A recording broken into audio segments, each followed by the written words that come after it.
माऊली, एक मजेशीर गोष्ट तुला सांगायची आहे। आज सकाळी मला एक सज्जन भेटले आणि म्हणाले की ते नशीब, प्राक्तन वगैरे वगैरे या विषयावर तुमचा विश्वास आहे का?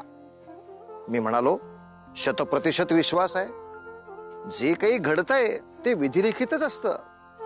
आपल्या कर्माचीच फळं आपल्याला वर्तमानामध्ये मिळत असतात। आणि बोलता बोलता मला राणी कीर्तीची आठवण झाली।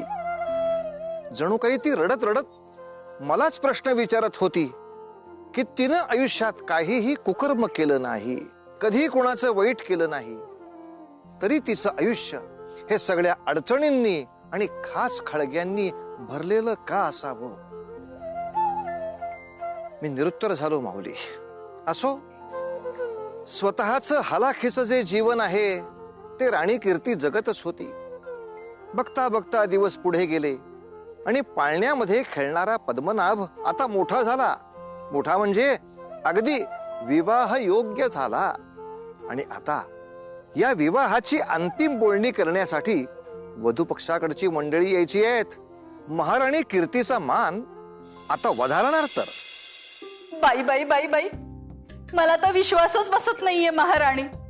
आपले राजपुत्र पद्मनाभ विवाह योग्य झालेत नव्हे, विवाह निश्चितच होईल आता त्यांचा। आणि मला अधिक आनंद कसला झालाय माहितीये? आता आपण सासू होणार, म्हणजे तुमची मान आता अधिक उंचावणार। हो, हा मान मिळवण्यासाठी मी खूप कष्ट केले आहे वनमाला। तो इतर कुणालाही मिळवू दिला नाही। ऐका हो ऐका, राजकुमार पद्मनाभ यांचे आगमन झाले आहे हो।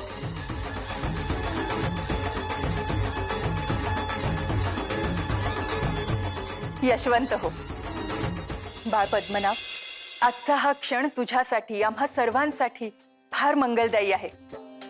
तर राजपुत्र, विवाहाची उत्सुकता दिसते हो तुमच्या चेहऱ्यावर। गो बाई, या पोशाखात तुमचे सौंदर्य अधिक बहरून येते, होय ना महाराणी?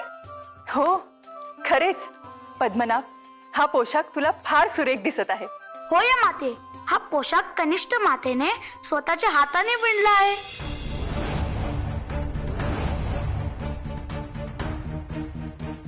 तिचे हे साहस! माझ्या पुत्रासाठी, राजपुत्रासाठी तिने पोशाख विणला आणि तू तो परिधान केलास।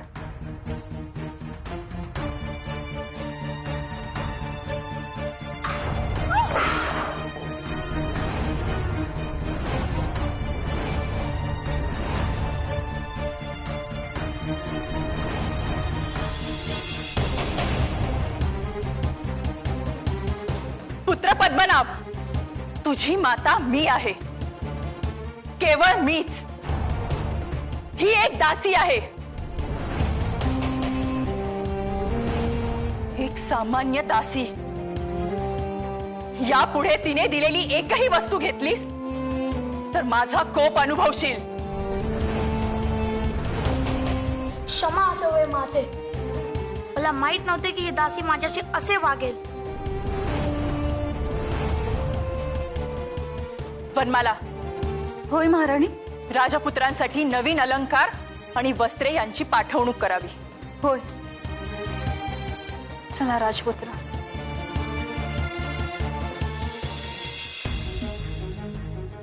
तुझी हौस अजून भागली नाही? किती वेळा अपमानित होणार आहेस? यापुढे माझ्या पुत्राच्या आयुष्यात डोकावलीस तर गाठ माझ्याशी आहे। बघा मंडळी, आजवर महाराणी प्रभा राणी कीर्तीचा दुस्वास करत होती, पण आता तिचा पुत्र सम असलेला पद्मनाभ तोही तसाच वागू लागलाय। आणि विशेष म्हणजे बायकोच्या ताटाखालचं मांजर असलेला राजा काहीही करू शकत नव्हता। त्यामुळे श्री गणरायाच्या समोरच आपले डोळे आणि मन मोकळं करण्यापलीकडे राणी कीर्तीला दुसरा कोणताही मार्ग नव्हता। हे गणराया, प्रत्येक मासातून एक दिवस असा येतो जेव्हा पौर्णिमेचे सुख चंद्र स्वतः अनुभवतो। परंतु माझ्या आयुष्यातली अमावस्या सरताना का दिसत नाही? मला ना माता होण्याचे सुख, ना एक पत्नी म्हणून आदर. हे असे आयुष्य देण्यापेक्षा आपण माझे प्राण का हरत नाही?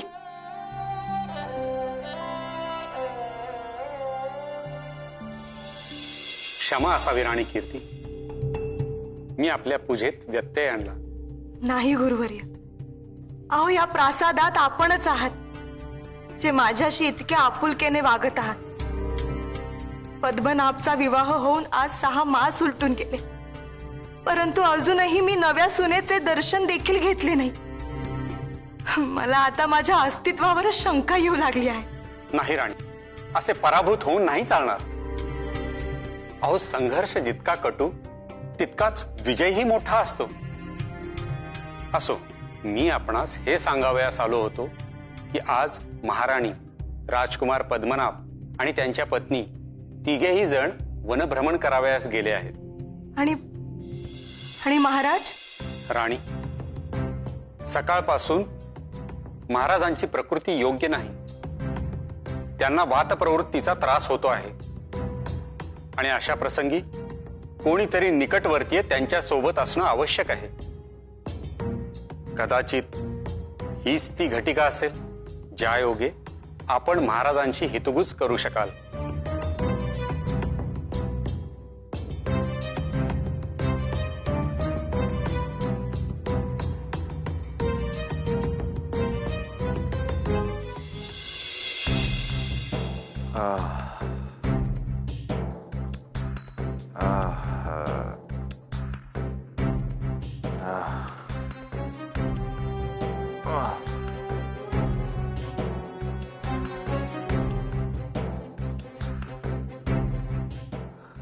राणी कीर्ती, तुझ्या स्पर्शातील प्रेम व माया मला जाणवते आहे.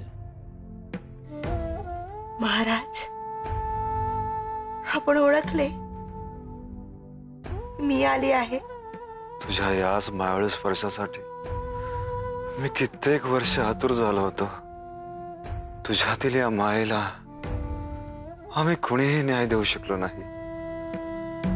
आम्ही केवळ तुला नरक यातना दिल्या. आम्ही अपराधी आहोत तुझे. नाही नाही महाराज, आपण असे बोलून मला अपराधी भाव देत आहात. आपले प्रेम मी जाणत नाही का? परंतु आता आपली प्रकृती स्वस्थ नाही. आपण काही बोलू नका. मी आपली सेवा करते, म्हणजे आपल्याला बरे वाटेल.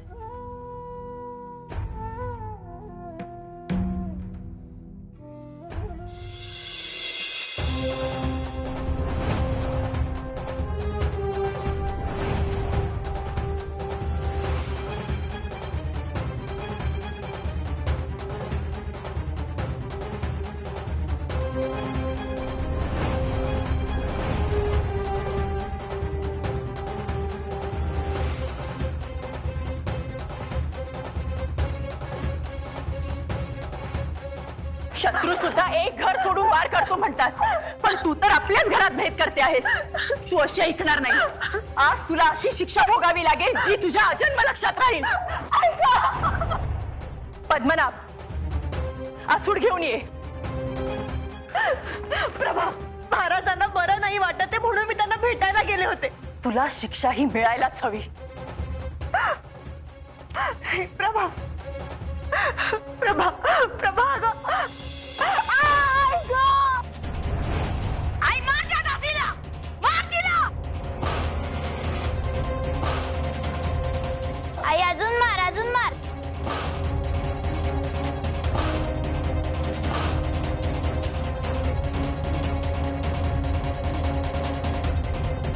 यापुढे जर महाराजांच्या कक्षात दिसलीस तर गाठ माझ्याशी आहे.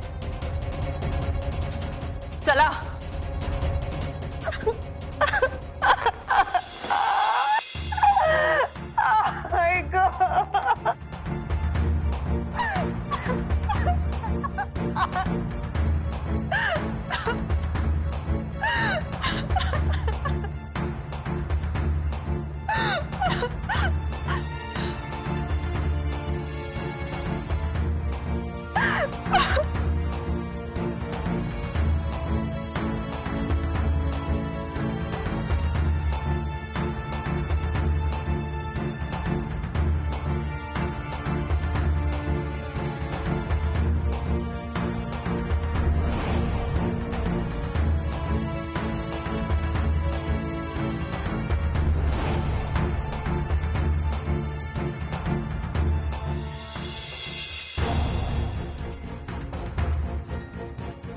राणी, हे काय करत होतात आपण? अहो, आपण तर संयमाची मूर्ती आहात. मग आपणच असं वागायचं ठरवलं तर कसं चालायचं? नाही गुरुवर्य, नाही. आता आता हा क्लेश मला सहन होत नाही. माझी सहनशीलता आता नष्ट होत आहे. नाही राणी, कदाचित हीच घटिका असेल, हाच संकेत असेल श्री गणरायाला शरण जाण्याचा.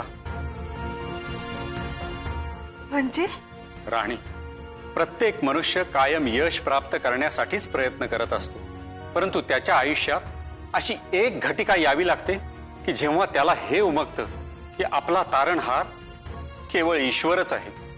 आपले सारे प्रयत्न करून झाले, आता ही त्याची परीक्षा आहे.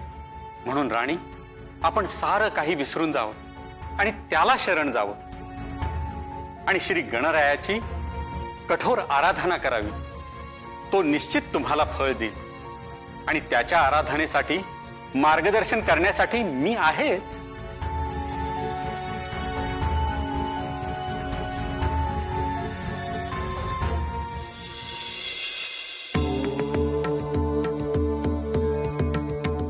घंटानादम करिष्ये.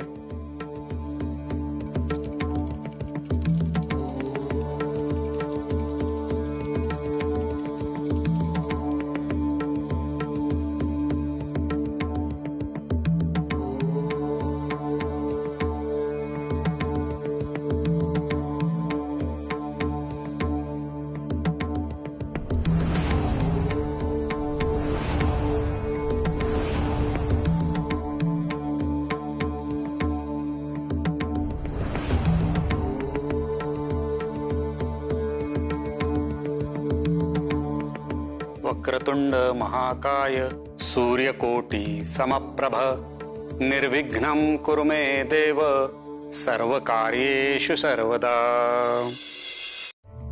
काय व्रत? तेही श्री गणरायांचे? होय महाराणी, मी तर असे ऐकले आहे की ती खूप कठोर पूजा करत असते आणि ती पूजा राजपुरोहित सांगत असतात तिला, आणि राजपुरोहितांनी तिला सांगितले आहे की तिला त्या पूजेचे खूप मोठे आणि चांगले फळ मिळेल. असं म्हणजे त्या मूर्ख स्त्रीने आता भक्तीचा मार्ग अवलंबला आहे तर ठीक आहे, पण त्यात देखील अडसर आल्याशिवाय राहणार नाही.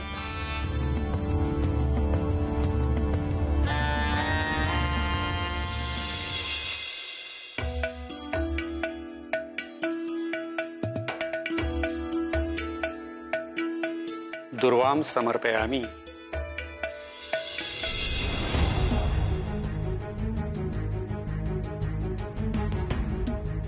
दुर्वा? काय झालं राणी? दुर्वा आणल्या नाहीत का? नाही. राणी, श्री गणरायांना दुर्वा खूप प्रिय आहेत, त्याशिवाय त्याची पूजा अपूर्ण आहे.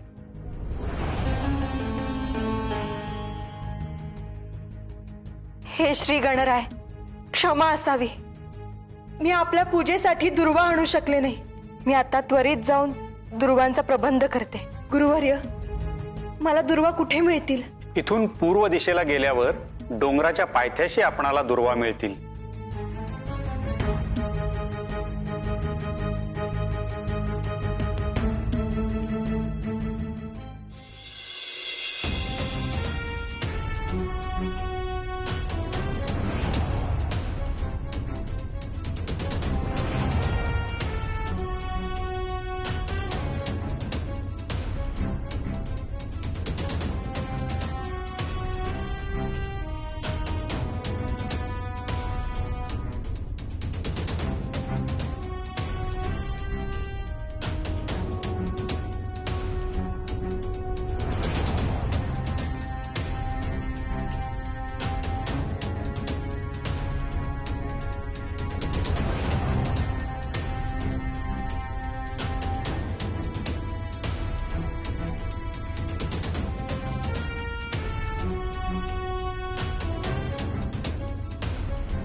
श्री गणेशाची आराधना करतेस? आता शेणाचा नैवेद्य दाखव.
प्रभू, आपण ह्याच वृक्षाखाली मला दर्शन दिले. कदाचित हाच आपला संकेत असावा असे मी मानते आणि ह्याच वृक्षाची पाने तुम्हाला अर्पण करते.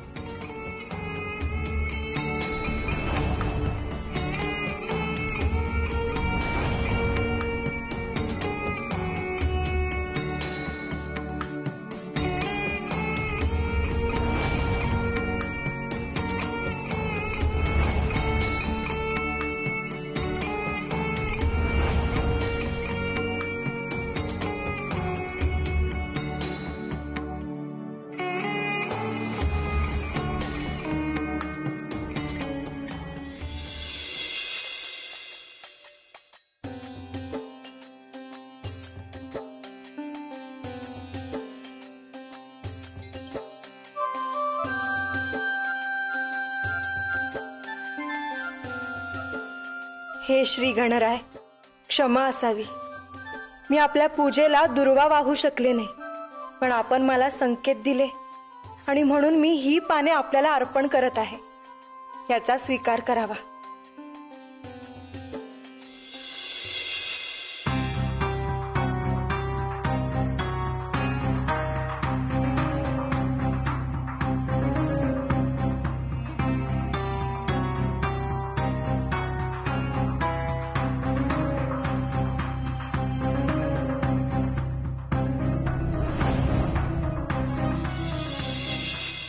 माऊली, आपलं इच्छित पूर्ण झाल्यानंतर या प्रभानं तरी आपापला संसार करावा ना. पण नाही, राणी कीर्ती काही मनोभावे करतीये हे हिला बघवत नाही. आणि मग पहा, ती किती खालच्या पातळीवर जाऊन कारस्थानं करतीये. मला एक वेगळीच भीती जाणवतीये माऊली. ती अपवित्र नैवेद्याची थाळी जर कीर्ती राणीनं भगवंताला अर्पण केली तर केवढा मोठा अपशकुन होईल. आणि मग या कृतीतून राणीला तरी भगवंताकडून क्षमा मिळेल का? पाहूया पुढल्या भागामध्ये. तोवर उतू नका, मातू नका, घेतला वसा टाकू नका.